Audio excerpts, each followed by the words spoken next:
Hey guys, welcome to this week's podcast episode for the Financial Freedom Podcast.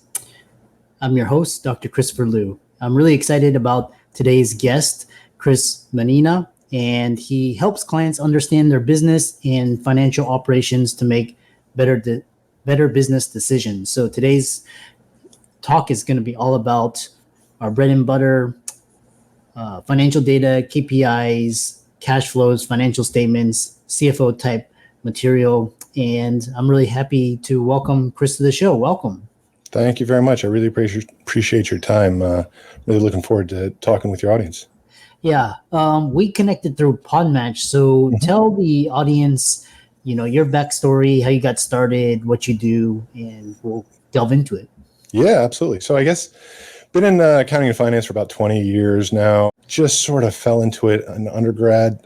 Didn't really know which direction to go, but had a couple accounting and finance professors that really just turned me onto it. And it made a lot of sense. You look at a business and you try and understand the finance side of things. And I like to analogize it to like maybe a car. You can understand how the moving pieces fit together. You understand how an engine runs. You really become the mechanic of the business. With that, I think there are people who don't want to become the mechanic and they want to just drive the car.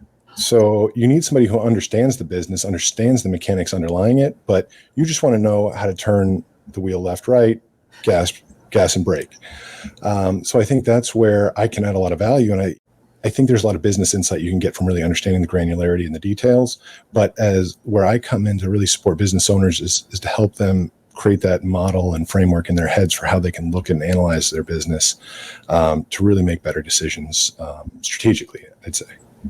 Yeah, I love this idea that you talk about strategically, and everything is accounting, numbers, financial statements. That's like the language. One thing is for a lot of entrepreneurs, they just want to build, they want to network, partnership. What are some of the just kind of the notes for understanding financial statements, cash flows for non-financial executives? Yeah, I mean, I think at a very high level, business 1.0, I'd say, is when you're looking backwards. You're looking at your historical financial statements, you're looking at a balance sheet, income statement, cash flow statement, all those kinds of pieces that you learn you're supposed to look at. Ultimately, I really think the basics is just looking at cash flow. But really where I think you're going to get to business 2.0 is when you're starting to do forward-looking statements. Looking at cash flow projections, whether you have a 90-day cash flow forecast, you're really understanding your budget at a detail level and doing budget to actual analysis on a go-forward basis so you can really put the pieces together. It's like, I'm sure some of your audience does investing in the stock market, right? So you think a stock's going to go up. You realize that it doesn't always move exactly as the way you want. And you start to iterate over time and you understand how the pieces move together. And when you start doing those forward-looking projections, that's when you really start to understand the business drivers, I think, because you realize where you're wrong. If I go do a 90-day cash flow forecast and we get 30, 60 days in and I've materially off in a handful of places, you start to do that analysis. You start to understand where your assumptions were wrong about your business. It's very easy to look historically at the financial statements and say, okay, well, this was this because of that. Our cash balance went up because, I don't know, we got a new client and whatever the reason may be. But often you find that the underlying drivers, when you start to do this forward-looking analysis, is wrong. Or not systemically wrong, but at least you're wrong on the margin. And I think it really helps you get a lot more visibility into your business to try and do the forward-looking projections and really understand that piece. So when you say at a high level, the basics of it is get into the forward-looking projection and figure out where your assumptions are wrong. I think that's probably the best way to approach it. Yeah, it's quite interesting. And then the other thing is, so here's another qualm for entrepreneurs is they double their revenue and it comes tax time. Oh yeah, and they don't have enough cash, and they say, "Oh, I made all this revenue. Why weren't we profitable? Why am I always in a cash crunch?" Kind of describe that. Yeah, I think that's the business 1.0. You're looking backwards. You're saying, okay, well, these are my historical financial statements, but I don't know what's coming ahead. And that's to my point where you get to the forward-looking projections and you realize, okay, well, now I have a tax bill due. You should probably have a tax advisor helping you do, depending on the type of entity you're dealing with, if you're doing quarterly estimates or, get to the year end and you have to do tax planning, you should ideally have a good visibility into what your tax liability is going to be months ahead of time. If not, if you're doing quarterly estimates, you should be having an ongoing conversation. So that's one of those lessons I'd say. You can get those surprises, but to have a good cash flow cushion to handle unexpected issues, generally speaking, you're going to want to have 30, 60, 90 days cash on hand as working capital at any given point. So if you don't, I'd say that that's a good stepping stone to get your business to a position where you do have probably at least 90 days cash on hand, as well as a financing, maybe the line of credit available should you need to dip into that. Those are really the basics, I'd say, so that if you do get hit with that kind of tax liability, that you're unexpected, you have the liquidity to handle it. But ideally, that's not a huge shock for you. I mean, maybe you should have some framework to understand what that kind of exposure is, at least months ahead of time. Yeah. What's the difference between, for entrepreneurs, people listening, what's the difference between revenues, cash flow, and profitability? Oh, well, there's some complexity there. I mean, revenue is what you bring into the business. That's your sales. Profits are what you take home at the end of the day, in theory. But that's, you're talking about accrual versus cash basis. Those are the two concepts that people often get confused. So cash is really what you walk away with at the end of the day in terms of the actual hard cash. I think that's the best way you should look at your business as a small business. But as you start to get bigger, the accrual basis concepts come into play. So let's say I sign a contract to do services for the next year. Sign $1 million contract. I'm going to perform services for the next year. Let's say 1.2 because it's easier on a 12-month basis. Bill all of that at the beginning of the year. So I now have $1.2 million in cash at the beginning of the year, but I have to earn that over the next year. So each month I'm basically earning $100,000. And so at the end of the year, you can do the analysis on an accrual basis, whether you're profitable, but on a cash basis, that's where the variability comes in because the timing of when you actually get the cash may be different from when you earn the cash. And that's the dynamic between profits and cash. Usually where you're going to see divergences is where there's a big gap between when you earn the money versus collect, and on the same time when you spend the money versus when you pay. Yeah. Does that make sense? It's quite interesting. I've been talking to other CFPs and other fractional CFOs, which we'll talk about a little bit later. And they always reference this book, Profit First, for CFOs. And basically, you can learn everything you need. And it's basically allocating your revenue every time you get something, allocating it to your salary, expenses, taxes.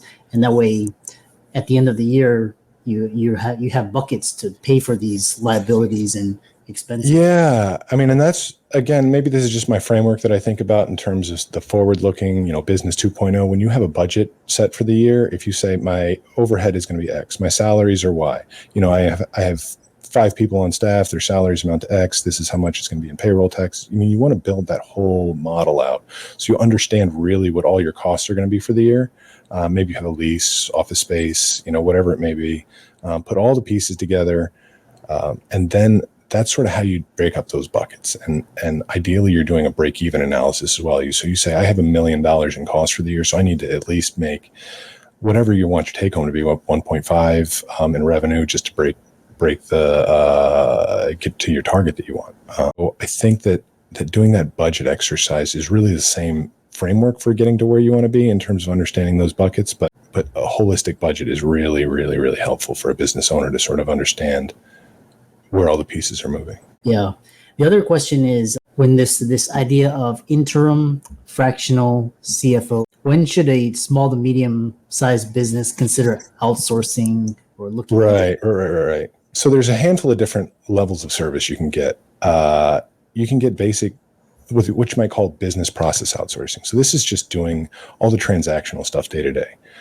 You can get that done even for a small business, and I think there's some ROI on there.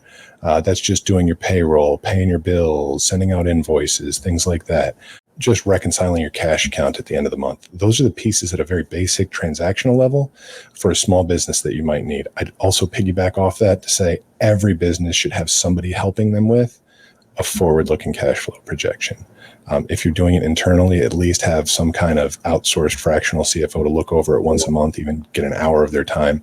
It's well worth your effort. But then as you grow and scale, your business gets a little bit more complex. You might need some level of controllership, which is sort of a manager of your accounting and finance function, not only making sure that all the transactions are done on a day-to-day basis, but all your compliance is done as well, like your 1099s at the end of the year. If you have contractors, your W-2s for your employees, making sure the tax returns are done, all your compliance filings. I mean, state registrations, if you have people in different states, all those kinds of things. As that kind of business gets more complex, maybe a controllership. And as you grow and continue to expand, maybe you need a CFO. You have capital allocation issues. Maybe your cash flow surplus are really at a point where you have excess cash. You need to figure out how to allocate that. Do you want to buy another business? How do you invest? Do you need financing? Are you looking at strategic partnerships? Do you want to do some M&A? All those kinds of different pieces that might lend itself to a CFO. But the decision to outsource versus insource, I think there's some benefit to both sides depending on where you fall on the philosophical spectrum. I think you get a lot of expertise from outsourcing because let's say you work with a firm of 100 people. You get access to that 100 people's professional expertise by virtue of hiring that firm, even though your point of contact might be one person. You get a person who's got a lot of skill set, who's seen a lot of different businesses. Whereas if you insource, you're really only reliant on the one person's expertise. But there's a flip side, because that one person that you insource, you have access to 40 hours a week. You can go pull them aside and say, let's grab a meeting. Let's talk through this issue. If you're outsourcing, you might only have access to that fractional CFO or fractional controller, maybe, a portion of the week. So you might have to schedule those meetings, and that can be a little bit of a hurdle sometimes. Interesting. Yeah. And so what's the current landscape CFO, with private versus public, the way, just like different, what are you seeing?